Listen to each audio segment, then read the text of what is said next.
But that's the Californian left for you. They are just so insulated from the real world and mainstream opinions across America. And that's why they get so shocked when Trump happens and he gets elected and wins quite easily. They don't know anybody who would possibly support him. Now, who knew Nicki Minaj would become the voice of reason and courage amongst celebrities? Today, she delivered a powerful speech at the United Nations to highlight the persecution of Christians in Nigeria. She started off by thanking President Donald Trump for bringing attention to the issue.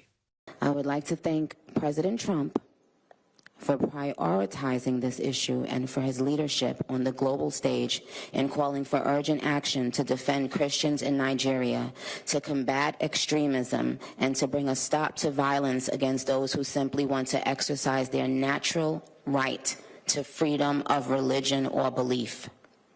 I stand here as a proud New Yorker with a deep sense of gratitude that we live in a country where we can freely and safely worship God regardless of one's creed, background, or politics.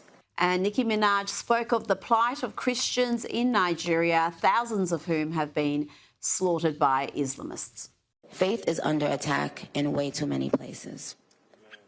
In Nigeria, Christians are being targeted, driven from their homes, and killed. Churches have been burned. Families have been torn apart, and entire communities live in fear constantly, simply because of how they pray. Ami, I've got to say I'm impressed. I don't normally care for celebrity opinions, but she is bringing attention to something that is being actively ignored by so many. Even some of the reporting on this, they say alleged persecution of Christians, despite all the available evidence. Yeah, look, count me in as a member of the paid member of the Barbs. What can I tell you? Nicki Minaj. Wow, all I thought she did was sing. I'll take the win wherever I can get it. Look, it's really, it's interesting. Yes, like you said, the way this is being kind of framed by the media is just so fascinating. I read article after article about this. CNN talking about how this is really a nuanced and complex issue. Really, is it really that nuanced, right? Like they cannot make Muslims the bad guy. They just can't do it, no matter what the truth and the facts tell you, right? They cannot say that Christians are being persecuted by Muslim people. They have to say, like, well, by the way, Muslim people are being killed too, which is totally true, but they're being killed because they're not being Islamic enough for these radicals in Nigeria, right? They leave that part out conveniently. And so interesting, they're giving the number of Christians killed. They gave the lowest number possible cited, right? Like all the numbers are between, 30 and 60,000, 35 and 60,000 Christian civilians being killed, and they quoted a 20,000 number, which is an outlier number. It's so interesting. Yeah. Even more fascinating is yet when they're talking about the number of civilians killed in Gaza, right, 30 to 50,000. Look, protests across the street, outrage across the globe. But when Christians are being murdered in Nigeria, or Islamic people being killed for not being Islamic enough, total quiet. Then it becomes complex and nuanced. I don't see any encampments going on, right? Do you? I didn't. Look, the left, they don't care about black people being killed, I guess. They only care about Palestinians when they be killed by Jews. I don't know what to tell you. That's what I see from those numbers. Well, I've got to say, Nicki Minaj was a lot more eloquent than Cardi B. Remember, she spoke at a Kamala rally. Did not go well. Now, there was a lot of pomp and ceremony at the White House for the state visit of Saudi Crown Prince Mohammed bin Salman. Let's have a look at President Trump greeting the Crown Prince.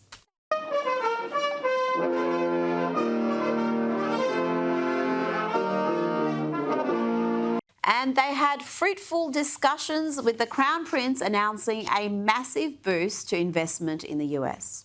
We believe in what you're doing, Mr. President, really creating a lot of good things and good foundation to create more economic growth, more business in America. And it will also your work for the world peace. I believe, Mr. President, today and tomorrow we're going to announce that we are going to increase that $600 billion to almost $1 trillion of investment, and real opportunity by details in many areas. And the agreement that we are signing today in many areas in technology, in AI. Ami, $600 billion to $1 trillion in new investment. The US-Saudi relationship is just, it's strengthening further. Yeah, $1 trillion here, $1 trillion there. Soon we're talking about real money, Rita. Look, okay, let me start with stuff I didn't love, and then we'll go to the stuff that I loved, right? Not a big fan of the Saudis getting F-35s. I got to tell you, I don't like Arabs having that kind of technology, particularly with technology transfers. Don't really look. I like the move they're going in. Don't totally trust them at this point. Certainly, a fan of the Abraham Accords. I'll get to that in a second. And look, didn't love also the whole when they brought up Khashoggi, which is a legitimate question to ask. The Saudi security service literally dismembered a man, okay, and put him in a suitcase to get rid of him. Not a huge fan of that, and didn't like when Trump was like, well, some people didn't like the guy. Fine, okay, I get it. Now, having said that, finally, look, what do we have with 4 years of Biden? We had him pushing the Saudis. Oh, this is real. As much as I don't trust the Saudis, this is realpolitik at its finest, okay? You deal with the people who are there. And him pushing the Saudis away for years, have the Saudis pivot toward who? Not England, not France. They pivoted toward the other powers in the world. They pivoted toward China. They pivoted toward Russia. That's not good for the United States. That is not good for peace around the world. They even started flirting with engagement with Iran because they were afraid of being left out in the cold with the Biden administration poo-pooing them and pushing them off to the side. Okay, that's the way we work. This is the reality of politics. Having them join the Abraham Accords, which is clearly the direction we're going in, is an absolute game changer for the Middle East. Okay, the Abraham Accord was big enough as it is.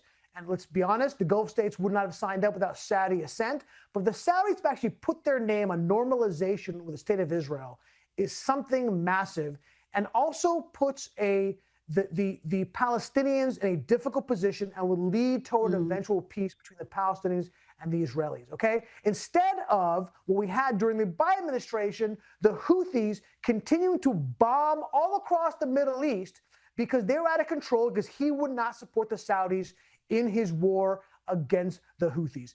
That's the situation we find ourselves in. So kudos to the president to having him come to the White House, and kudos to pushing forward with the Abraham Accords. And there was a sign that relations between Elon Musk and President Trump have improved. Musk was at the White House dinner for the Crown Prince. Of course, they came together after that little tiff they had at Charlie Kirk's funeral in Phoenix, and it seems like things are improving there. Ami, stay with me.